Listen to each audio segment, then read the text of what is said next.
So my training, my graduate training into my PhD research and beyond has been in West Africa.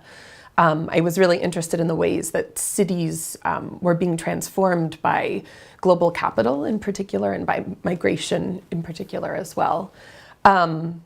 so I had worked there for close to a decade. And then after finishing the book manuscript and writing up several articles,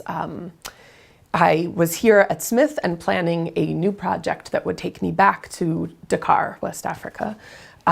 when my son was actually diagnosed with a very rare form of epilepsy at 5 months old. And so for one, that meant that I couldn't go back to the field in the way that I had envisioned initially.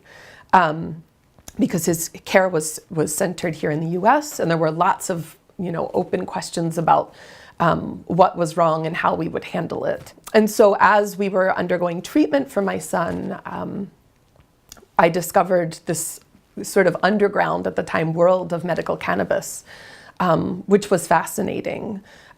In part because so much of the sort of scientific thinking about it was being driven by families and parents and mothers in particular. And I was really fascinated by the kind of tinkering work they were doing in order to treat their children. And that opened up a kind of new world. And through that began to formulate a research project that was actually considering medical cannabis as a site of scientific practice, but as a site from below in a lot of ways. So instead of thinking about the ways in which science produces knowledge from above and that sort of trickles down to patients who use it, this was a model in which the patients themselves were pushing it largely out of desperation and out of trying to find some solution to their children's or their own health issues,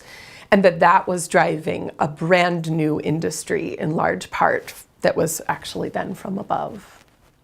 I think one of the things that I try to bring into my classroom when it comes to anthropology is that it really is a tool for thinking about and engaging the world. There is a limitless set of possibilities that anthropologists, in terms of what we can study and how we study it, and really what unites the discipline, what holds us together. The glue is really the way that we go about asking it, the way that we frame our questions, the ways that we try to turn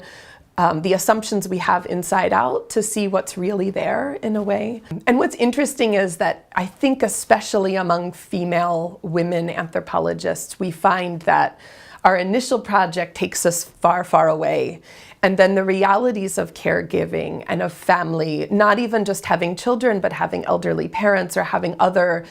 personal obligations here, help insist that we think more imaginatively about future research. And so caregiving has really shaped, I think, the way that anthropology has kind of moved forward. And I am certainly not alone in the sense that what I have realized as the parent of a child with medical complexities has actually shaped the research that has come. So I've spent a good deal of time already, and plan to continue to go back to work with these families, to understand how it is that they are making sense of kind of the really fractured legal landscape surrounding medical cannabis in the US, how it is that they think about cannabis in moral terms, sometimes in spiritual terms in quite fascinating ways, how it is that they think about the possibilities for the future and where they see prohibition at the federal level going, and how they think about science, perhaps most fascinatingly, because this is where it's oftentimes within families' homes that this kind of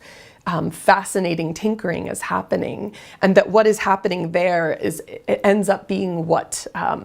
fuels the industry in a larger way. That is what scientists and doctors are looking at to figure out how they can create better cannabis treatments, how they can standardize the industry, how they can open up new treatment possibilities. So I'm really looking at these homes as kind of laboratories, as kind of legal laboratories and scientific ones as well. where they're kind of imagining what the possibilities are for care for their child, but also imagining what the possibilities are at the national level for what might happen as well. There have been some interesting alliances